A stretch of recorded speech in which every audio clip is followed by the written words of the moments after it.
consacré essentiellement à la rétrospective de la semaine. Encore une fois, bienvenue. On va débuter ce journal avec la visite de travail de quelques heures effectuée par Félix Antoine Tshisekedi Tshilombo, président de la RDC en Ouganda, où il a été reçu par son homologue Yoweri Museveni. Les deux chefs d'État ont eu un échange de quelques heures sur les différents points d'actualité qui fâchent en République démocratique du Congo, en l'occurrence celle de la partie est du pays. Rite Dinozei Alengoma pour ce reportage.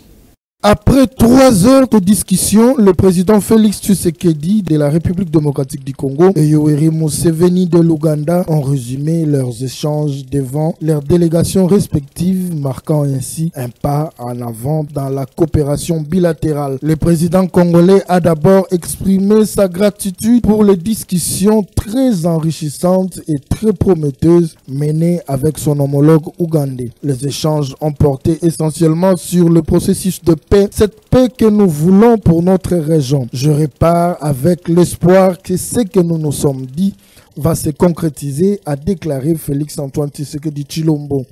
Yoweri Museveni a ensuite détaillé les 4 points prioritaires abordés durant leur rencontre. La sécurité bilatérale entre l'Ouganda et la RDC, les questions sécuritaires régionales, l'exploitation du pétrole du lac Albert et les infrastructures routières. Concernant ces derniers points, le président Museveni a réitéré l'engagement de l'Ouganda de construire la route Kasindi-Beni-Butembo et Bunagana-Rutshuru-Goma. Les deux dirigeants ont ainsi réaffirmé leur volonté de renforcer la coopération pour la stabilité et le développement de la région en dépit des défis sécuritaires. Et sachez également que le président de la RDC, Félix Tshisekedi, a participé au 23e sommet des chefs d'État et de gouvernement à Bujumbura. Les participants et partenaires ont eu une séance à huis clos pour examiner le rapport du Conseil des ministres et du Conseil des opérateurs économiques du COMESA. Encore une fois, retrouvé Alain Goma. C'est un rendez-vous respecté ici à Bujumbura au Burundi, pays hôte du 23e sommet des chefs d'État et des gouvernements de pays membres du marché commun de l'Afrique orientale et australe. Les chefs d'État de pays membres ont fait leur entrée dans la salle de conférence et Félix Antoine Tshisekedi Tshilombo, président de la RDC, s'est installé aux côtés de ses pairs. Dans son mot de bienvenue, le président de la République du Burundi a appelé les sommets à développer l'agriculture, l'exploitation minière et le tourisme qui sont un atout à valoriser tout en privilégiant l'intégration régionale. Évariste Ndayishimiye a appelé également les sommets à la solidarité pour bâtir une paix durable garantissant la sécurité régionale tout en plaidant pour la paix à l'est de la République démocratique du Congo. Prenant la parole à son tour, Félix Antoine Tshisekedi Tshilombo a réaffirmé son engagement à jouer un rôle de premier plan au sein de l'organisation. Distingués collègues, la paix et la sécurité sont les fondations de toute intégration régionale réussie. Sans paix, il ne peut y avoir de prospérité durable. Aujourd'hui encore, plusieurs pays de notre région, en ce compris la République démocratique du Congo, sont confrontés à des défis sécuritaires majeurs causés par des forces négatives qui continuent de semer la désolation et freinent le développement de nos peuples. La République démocratique du Congo est toutefois résolument engagée dans un processus de pacification de ces provinces de l'Est, touchées par la guerre d'agression qui nous est injustement imposée par le Rwanda. Nous aspirons à une collaboration régionale renforcée pour éradiquer les sources d'instabilité et promouvoir un climat favorable aux affaires et au développement dans toute la région. Un sommet riche en cérémonies. Le COMESA a célébré ses 30 ans d'existence pour les instruments de pouvoir ont été transmis au président Évariste Ndayishimiye, président entrant du COMESA, par le président zambien, président sortant de la conférence du COMESA. Et le projet de loi des finances exercice 2025 a été jugé recevable à l'Assemblée nationale. C'était à l'issue de sa présentation par la première ministre Judith Suminwa, suivie d'un débat des élus du peuple qui a eu lieu le jeudi 31 octobre 2024, chiffré à près de 50 milliards de francs congolais, soit environ 18 milliards de dollars américains. Ce budget vise le financement des infrastructures, l'amélioration des services publics et enfin assurer une croissance durable du pays. Plus de précisions avec Alain Goban. L'Assemblée nationale de la République démocratique du Congo a déclaré recevable le projet de loi de finances pour l'exercice 2025 présenté par la première ministre Judith Suminwa Tuluka. Ce texte sera désormais transmis à la Commission économique et finances pour un examen approfondi avant de revenir en plénière pour une adoption article par article, puis d'être envoyé au Sénat pour un second examen. Le budget 2025, présenté en équilibre tant en recettes qu'en dépenses, s'élève à 49 846 millions de francs congolais, soit environ 18 milliards de francs congolais, enregistrant une augmentation de 29,6% par rapport à l'exercice précédent.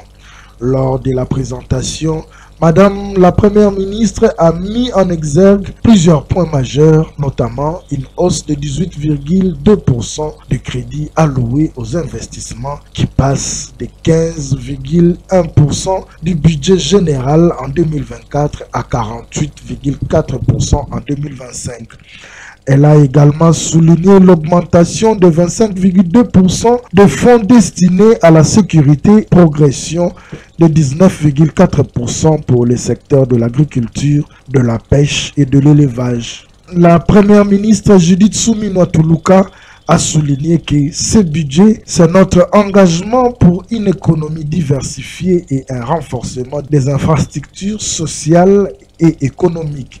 Après cela, s'est suivi un débat général de plus de 10 heures au sein de l'hémicycle. Les députés ont exprimé des préoccupations quant à la viabilité du projet et aux recettes projetées, ainsi qu'à la politique salariale du gouvernement.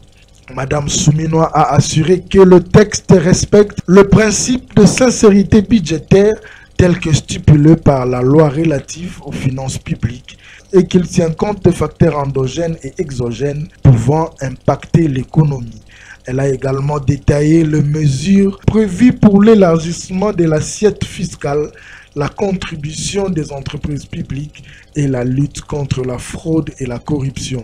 Le projet de loi de finances 2025 s'engage à renforcer les investissements dans l'éducation, la santé, l'accès aux services essentiels tels que l'eau et l'électricité. En matière de rémunération, la Première ministre a annoncé des efforts pour améliorer les salaires de fonctionnaires avec des mesures telles que la réduction de l'impôt sur la rémunération et la régularisation de la situation des agents de l'État. On va parler à présent de la question sur la révision ou changement de la Constitution qui continue à défrayer la chronique depuis son annonce par le chef de l'État Kisangani. La synergie pour le Congo par les biais de son président national José Enyuka appuie la logique du chef de l'État car selon lui, plusieurs articles de l'actuelle Constitution méritent nécessairement d'être revus. On l'écoute au micro de Torres Satibou. Comme vous le savez, l'œuvre humaine est vouée par l'imperfection. Non, nous sommes positifs, nous appuyons cette initiative.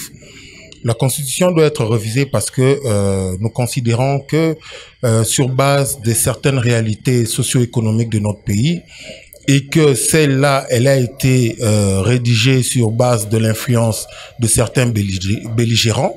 Alors, nous estimons qu'à ce stade, il est très important d'essayer de revoir certains articles qui arrangeaient certains sentiments de certaines personnes et sur base de ce contexte actuel de notre pays, nous estimons vraiment avec la vibrante pression que cette constitution doit être révisée. Non, nous parlons de la révision parce que nous estimons que tout n'est pas mal, mais il y a certains articles qui ne cadrent pas avec les réalités des Congolais. C'est la raison pour laquelle nous voulons juste reviser certains articles et ne pas changer parce que il y a d'autres articles qui corroborent et effectivement sur base des réalités des Congolais. Ce qui est vrai, le président Tshisekedi ne cherche pas à rester au pouvoir, ne cherche pas à s'éterniser au pouvoir, mais dommage pour nos amis du FCC parce que comme je l'ai dit tantôt, ils avaient mis un cadre pour rédiger une constitution sur base de leurs émotions. Ils étaient autour des belligérants et chaque belligérant voulait tirer les draps de son côté. Il n'y a pas qu'une tranche des personnes qui maîtrisent la constitution, mais c'est tous les Congolais, pour une partie qui maîtrise aussi la constitution. Et c'est comme ça que moi je suis en train d'interpeller, je suis en train de lancer un message au chef de l'État, que dans les jours qui viennent, parce que le chef de l'État il a dit que on va mettre ce cadre pour la révision constitutionnelle l'année qui va venir. Mais pendant cette période, il faut un cadre pédagogique pour essayer de transmettre, de bien expliquer aux Congolais les différents articles qui constituent différents points dans notre constitution. Donc, il faut systématiquement une séance de travail pédagogique pour essayer d'apprendre et d'expliquer aux Congolais article par article et ce n'est pas l'article 70 qui est visé. Malheureusement, il y a plusieurs articles qui dérangent, qui ne cadrent pas aux réalités des Congolais. C'est cela que nous pensons essayer de revoir, essayer de les cadrer sur base de certaines réalités socio-économiques de notre pays. Un avis que ne partage pas les FCC qui pensent que le chef de l'État Félix Tshisekedi veut liquider les consensus des Sun City grâce à un pseudo-référendum dont les résultats seront fabriqués dans les officines. Les FCC va plus loin jusqu'à révéler que le véritable objectif de ces changements de la Constitution est d'instaurer une présidence à vie. Leur réaction dans cet élément de reportage réalisé par Alain Goma. La révision constitutionnelle, telle qu'annoncée par le président de la République, Aki Sangani, continue à poser problème en République démocratique du Congo. Le Front commun pour le Congo, FCC en sigle, dit avoir suivi avec indignation, mais sans surprise, l'annonce du président de la République depuis Kisangani de sa décision de changer la constitution de la République. Le FCC note que cette décision témoigne, si besoin en est encore, de sa volonté manifeste, maintes fois démontrée, en remettre en question le pacte républicain issu du dialogue intercongolais de Sun City, fruit de la sagesse de plusieurs centaines de compatriotes représentant tous les segments de la population, dont Etienne Tshisekedi en personne, qui en avait tout validé, les termes en opposant chacun sa signature sur le communiqué final. Pour le FCC, il s'agit également d'une stratégie du régime en place d'échapper aux vrais problèmes de la population. Accepter de laisser prospérer sur cette voie, notre FCC serait craché sur la mémoire de tous ceux qui ont milité pour l'avènement de l'actuelle constitution. Le débat sur la révision ou le changement de la constitution lancé par le président de la République et le parti présidentiel continue à diviser l'environnement sociopolitique congolais. Du côté du pouvoir, l'on estime que certaines dispositions de l'actuelle constitution sont tombées caduques et nécessitent de changer cela. Et le chef de l'État, lors de son séjour à Kisangani, a annoncé la mise en place de la commission spéciale pour examiner la question dès l'année prochaine. Au sein de l'opposition et certaines organisations de la société civile, ces arguments ne tiennent et accusent le régime de vouloir s'éterniser au pouvoir au détriment de la volonté de la population. Ensemble pour la République de Moïse Katumbi Tchapoué, il s'agit là d'une preuve que le régime actuel est dans l'impossibilité de répondre aux préoccupations de la population, mais en même temps veut se maintenir au pouvoir. Et cette question de la révision, changement de la Constitution divise les avis dans les rues de Kinshasa. Si pour certains, c'est une fuite à l'avance, d'autres, par contre, estiment que c'est la meilleure solution pour pouvoir décanter ou encore instaurer la paix et la cohésion nationale en République démocratique du Congo. Suivez les réactions croisées dans cet élément. La révision constitutionnelle prônée par le chef de l'État, Félix-Antoine Tshisekedi Tshilombo, continue à faire couler encre et salive. Du côté de l'UDPS, on pense que cette constitution connaît beaucoup de failles. Il faudra que cela soit modifié ou changé. Du côté de l'opposition, le FCC de Joseph Kabila pense que cette constitution devra rester la même parce que si elle est modifiée, cela jouera à l'avantage du régime et tentera à rallonger le mandat du chef de l'État. La Cinco, de son côté, pense que la priorité des priorités reste de toucher le social des Congolais car ce n'est pas la constitution qui bloque le régime à donner le meilleur de lui. Dans le riz de Kinshasa, les avis sont partagés. Plusieurs Congolais pensent que la situation que traverse la République démocratique du Congo ne dépend pas de la Constitution.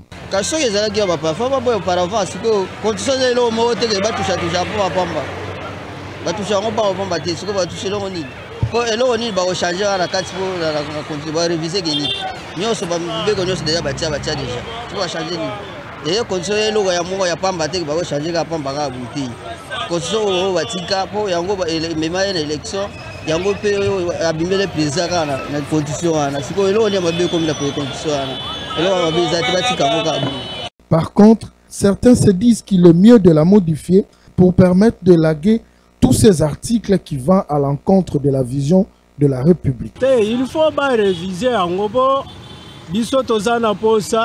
tozalaka ba Congolais tozalaka en droit. Constitution tozo salela eza bato libanda.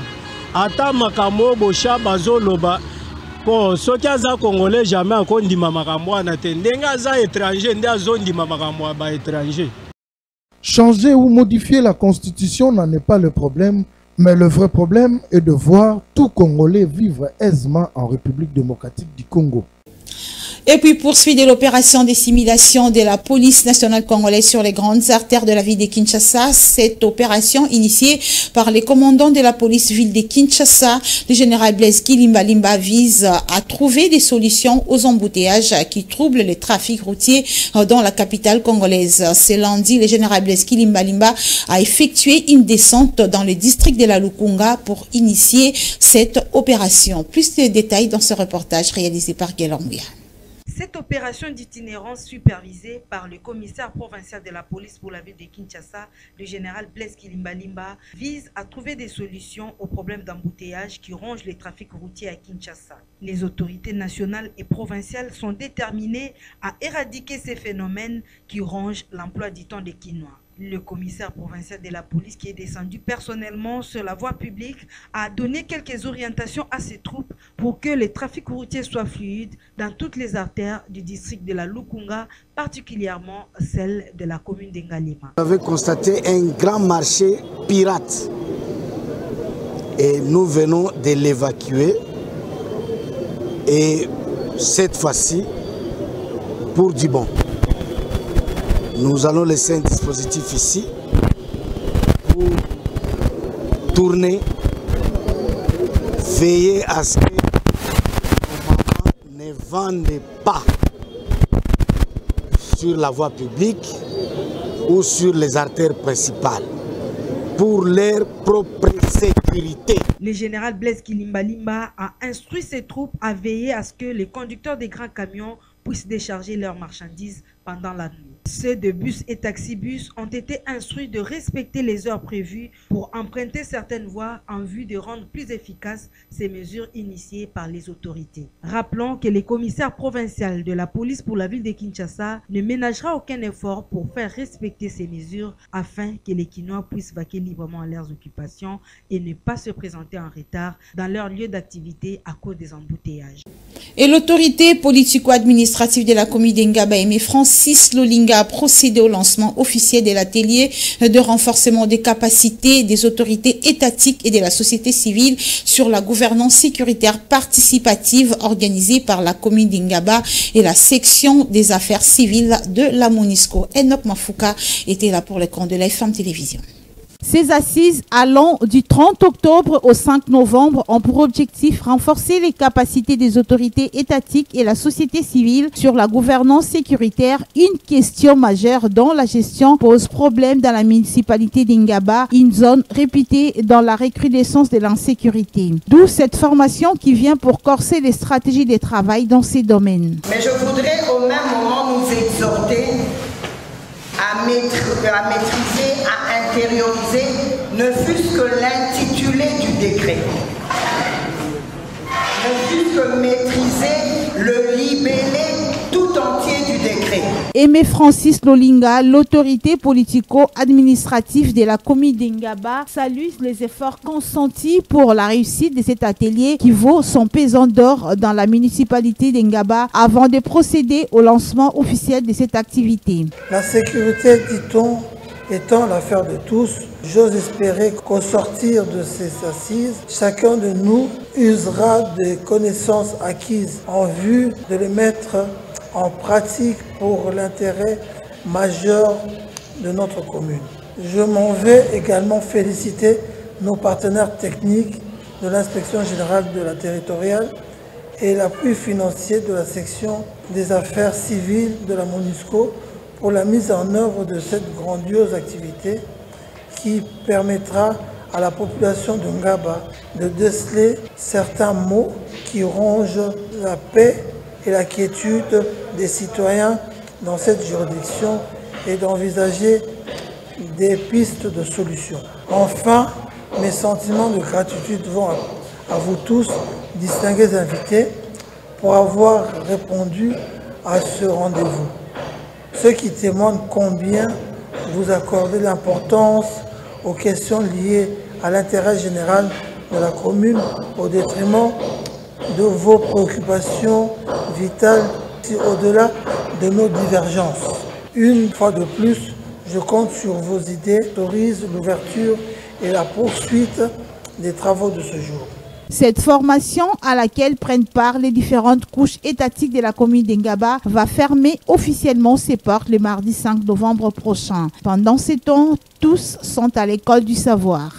En société, la Fondation Malou, en collaboration avec ses partenaires brésiliens, membres de la firme International Management Consulting, ont volé au secours des sinistrés du débordement des eaux du fleuve Congo au quartier Kingabwa Yaoundé. Nous sommes là dans la commune délimitée. C'était en présence du bourgmestre de cette municipalité, Guelor Mouya, Ruth Dinonzei.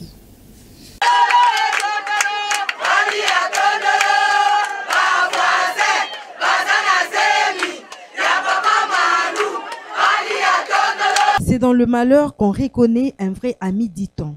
Cette maxime s'est confirmée par les habitants du quartier Yaoundé dans la commune de Limete, sinistrés victimes du débordement des eaux du fleuve Congo. Cette délégation, composée du président de la Fondation Maloua, Maître Maloua Billy Cléophas, de la présidente et directrice générale de la firme International Management Consulting, IMC en sigle, Madame Béatrice Borgis, de Monsieur Patrick Chiswaka, directeur général de l'IMC, ainsi que de l'investisseur brésilien Fernando, de la bourgmestre de la commune de Limete, Madame Nathalie Feza, ont surpris les habitants de ce quartier dépourvus des moyens financiers suite aux inondations. La Fondation Maloua et la firme brésilienne IMC ont distribué des lots importants de produits alimentaires et vestimentaires pouvant soulager tant soit peu la misère de cette population vulnérable. Les bénéficiaires ont exprimé leur profonde gratitude à la Fondation Maloua et l'IMC pour ce soutien combien louable. Président na papa na biso nzamba bata baona abatela ba makasi oyo eze bandeli eya ya ebele to kosepela makasi na makasi na nde na moni bango bae awa kosunga biso talaka nde tozalana na susina ya mpela ndenge ezokotela biso kasi tomoni bango lokwa tomoni Fondation Maloua lokoa Moïse moko boye awuti penza likola ye kokitela biso nzamba pambole na mwa oyo eloko pe aye pe kosunga biso ba mama boye na ndenge tande tozali topesi na merci pepa ya nzambe nzamba pambole po batika biso esute baya lisusu baya kosunga ka biso ndenge bazokuta biso ndenge toza boye. Touché, le président de la Fondation Maloua a lancé un message de réconfort aux habitants du quartier Yaoundé dans la commune de Limete. Maître Maloua Billy Cléophas a souligné que les sinistres n'est pas une fatalité. Maman mokonzi na biso alimete acha alobi nyonso. Toyaka période bandeko na biso bazwaka likama. Toropometaka bango toke kobunda. Biso tozalaki na makoki ya kopesa bango solution na likama munene ekomelaka bango. Torobaki toke kobunda koluka kotoke de gauche à droite.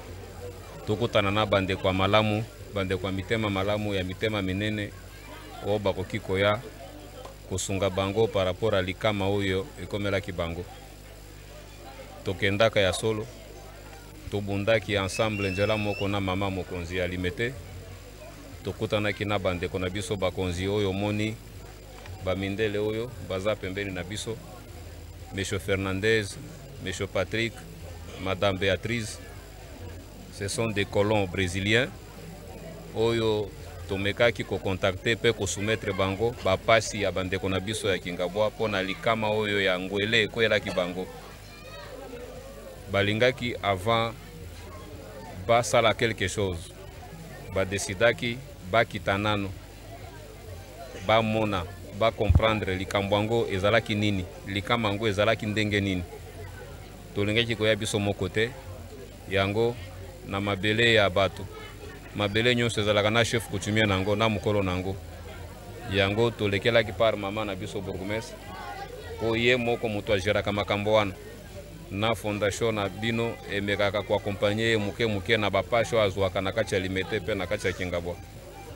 Yango lelo toyaki na bandeko mindelo bandeko baza komona na gauche pe na droite na biso bamoni ba constater to promettre le côté bazongi bakende ba étudier batala nini bakoki kosala par rapport ya oyo bauti komona sima bango ko étudier nini o bakoki kosala baza bakolomboka wate nde bakotala ndenge nini bakokota en contact na tata mokonzi mboka po balakisa ye sikoyo oyo bamonaki na Kingabwa na de quoi ils sont capables pour na kosala oyo bamonaki na Kingabwa. Bakosolola sikoyo entre gouvernement na bango bato makoki na bango ya mingi ya minene koleka oyo ya mike o tosala kabiso na mama bourgmestre to kokanyo sote soki basololi siko na gouvernement malamu nde tokotala ndenge nini bakokita pour que ba signer ba contrat na bango po babanda misala. Mais ezali nano likambo première phase ya basi bamoni sima bake kosola na bakonzi ya mboka. Soki basolo na bakonzi ya mboka ndenge bako décider na ndenge bako yokana bana Kingabwa bazala kimi suwe na biso toboyi likambo toyoki makambo bakomi komibenga association des sinistrés te yango yoka kitolobi wane komi bato bakomi kubenga lokola association ya bato aliwa, association ya bato aliwa ezalaka te, association ya bato maladi ezalaka te, association ya basinistre ezalaka te. Iligi kolakisa kaka ke bandeko baza na pasi nde yango bakomi komilatisa bakombo wana nyonso. Biso oyo nzambe asungaka tozwaka mwa muke tokoki kosupporter kombo wana e persister bato bakoma pano munene na kaliko association des sinistrés eza pesoni pona mama na biso na esika oyo ya aza kokengela bakoma association des sinistrés te tokobunda ensemble na bapaya na biso bamoni bakamwe pe ebangisi pe bango tokoluka tokokanisa ensemble nini bakosala bana Kingabwa bana Limete bazala kimia suite nyonso oyo ekoya toko-informer bango avant même mekambo esalema pona mwa mike oyo tokobanda kotala ndenge tomesana kosungana na pasi na biso tomesana déjà na biso pasi na biso. La bourgmestre de la commune de Limete a pour sa part remercié la Fondation Maloua et la firme International Management Consulting pour ce geste posé en faveur de la population de sa municipalité. Lelo tokitaki awa na Fondation Maloua mwana Limete mutu oyo aza na motema ya oyo nzamba pesa kaye muke alinga kokabola na bandeko na ye tosi toyaka po ezamba la liboso te tosi toyaki na tango ya bazaki na kati ya inondation alors to apportaki bango pe soutien na biso lelo oyo boye lokola azalaka mutu ya motema malamu akutani na bandeko mosusu yango wana tokitaki sur le terrain po tokopalpe yango bayeba ndenge nini bakoki kovenir en aide bapopulation na biso ya kote oyo et puis toyaki mpe maboko pamba te bayaki na elamba bayaki mpe na loso la quantité moko considérable. Après ce partage de dons, Maître Malou Abili Cléophas, la présidente de l'IMC, son directeur général ainsi que la bourgmestre de Limete se sont dirigés vers les sites concernés par les inondations pour estimer le besoin de canalisation des eaux de la rivière Ngwele, source des différentes inondations du quartier Yaoundé. Et le maire de la ville de Kikwit, Labengiama, a visité les installations de la Fondation Maloua le vendredi. C'était à l'issue d'une audience lui accordée par les présidents de cette fondation, Maître Malou Abili Cléophas. Reportage.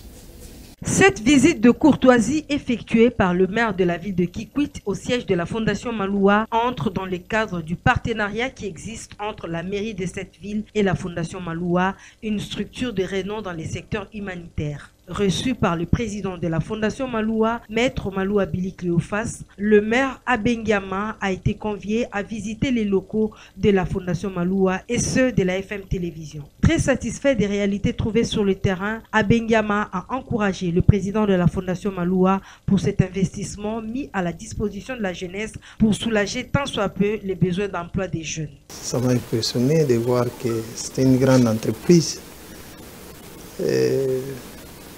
C'est ça, les bonnes initiatives qu'il faut appuyer. On ne savait même pas que c'était comme ça, mais c'est comme si c'est la chaîne de la RTNC au digital qu'on pensait à l'époque. Mais aujourd'hui, on voit des belles histoires qui n'est pas dans d'autres chaînes. Ça m'a impressionné, c'est vraiment bien. J'ai aimé, c'est très bien. Merci beaucoup. Merci. L'assistante du maire de la ville de Kikwit, qui a également fait partie de la délégation, a à son tour remercié le président de la Fondation Maloua pour avoir pensé à investir dans le secteur médiatique. Je ne m'attendais pas au fait de voir une entreprise aussi privée comme ça, bien organisée, comme si on était dans une chaîne nationale, et puis adaptée à la technologie moderne. Donc, il n'y a qu'à féliciter. Parce que vraiment, cette télévision répond aux normes internationales et nous encourageons les actions de la Fondation Maloua. Nous remercions le président pour ces chefs-d'œuvre qui restent pour notre pays. Et les autres pays peuvent nous voir à travers cette télévision et aussi apprécier ce que nous sommes en tant que République démocratique du Congo. Voilà ce que je peux dire. Et j'invite également les téléspectateurs à donner confiance à cette télévision parce que ce que nous voyons à la télévision, ce n'est pas vraiment ce que nous avons vécu ici sur place. En tout cas, j'ai aimé le personnel qualifié, j'ai aimé également le matériel moderne, j'ai aimé aussi ce qu'on appelle les conditions de travail. Donc, c'est rare de trouver des médias comme ça ici en Kinshasa. Donc, je félicite beaucoup les présidents. Voilà. C'est par ce majestueux plateau de la FM Télévision que les maires de la ville de Kikwit, Abengiama et cette délégation ont bouclé leur visite dans les installations de la FM Télévision. Religion à présent pour terminer ces journaux. Les séminaires axés sur les thèmes la gloire de la seconde maison sera plus grande que celle de la première, organisée par la communauté des églises charismatiques. Les rachetés du Christ a fermé ses portes le dimanche 27 octobre dernier au cours d'un grand culte d'action des grâces dont l'orateur était l'apôtre Love Zoungwe du Togo. Reportage Rite Dinanzei Torres Atibou. Pendant 5 jours, les fidèles de la communauté des églises charismatiques, les rachetés du Christ, ont été édifiés par des enseignements très profonds dispensés par l'apôtre Love Zoungwe du Togo. Une stratégie pour l'hôte de l'apôtre Michel Kingumba d'amener les fidèles et participants à ces séminaires à comprendre le secret de la bénédiction de Dieu. D'où cette petite récapitulation faite par l'apôtre Love Zoungwe. Dieu peut susciter des ingénieurs, des génies, des bâtisseurs, des fils et filles de la maison qui va te lever au rang de méga milliardaire pour ce travail. Il sait là, je vais ébranler les cieux. pour le compte de ceux-là, je vais ébranler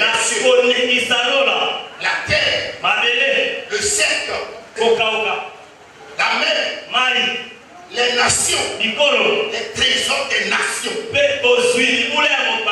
Il a dit, l'argent est à moi. Et l'or est à moi. Alléluia. Très confiant de son Dieu, l'homme de Dieu confirme que c'était un pari gagné car les miracles et prodiges étaient vécus au jour le jour. Pari qui est vraiment gagné parce que ce peuple, c'est un peu, vous voyez, c'est très rare de voir des gens qui sortent les soirées comme ça pendant le contrat. Il y a beaucoup qui font leur show-up les dimanches. Et ce que j'ai constaté, c'est que durant tous les soirs, l'assemblée est toujours pleine. Donc je crois qu'il y a eu un intérêt qu'ils ont apprendre, ils ont beaucoup de choses. Et je suis sûr que ce programme ne sera pas réglé. Après ces grands travaux abattus dans l'œuvre de Dieu par l'apôtre Love Zoungwe du Togo, les représentants légaux de la SECRAC, l'apôtre Michel Kingumba, a salué sa grâce et sa personnalité avant de demander à l'assistance de lui retourner l'ascenseur par une prière intense de conservation de sa grâce. Chacun de nous va lever sa main vers cet homme. Une bénédiction pour le monde entier. Que Dieu le protège. Que Dieu le garde. Que Dieu l'utilise en mot puissant. Que Dieu protège sa femme et ses enfants. Et sa communauté. Et même aussi pour sa nation. Le Togo. Nous prions au nom de Jésus. Lève ta main droite, part. Prie pour cet homme. C'est une grâce. Tout est bien qui finit bien, dit-on. Le passage à la SECRAC de l'homme de Dieu venant du Togo était un grand succès qui démontre la grandeur de Dieu. Ces cultes qui marquent la clôture du séminaire axé sur les thèmes la gloire de la seconde maison sera plus grande que celle de la première. C'est clôturé par la présentation de notre serviteur de Dieu qui va prendre à son tour la relève pour conduire les peuples des dieux à des prières intenses du mardi 29 octobre au vendredi 1er novembre 2024 à la communauté SECRAC. Un peu comme pour répondre au verset biblique tiré du livre des 1 Thessaloniciens 5:17 qui dit « Priez sans cesse ». Et voilà, mesdames et messieurs, c'est par cette note que nous bouclons complètement cette édition du journal. Merci à vous de l'avoir suivi.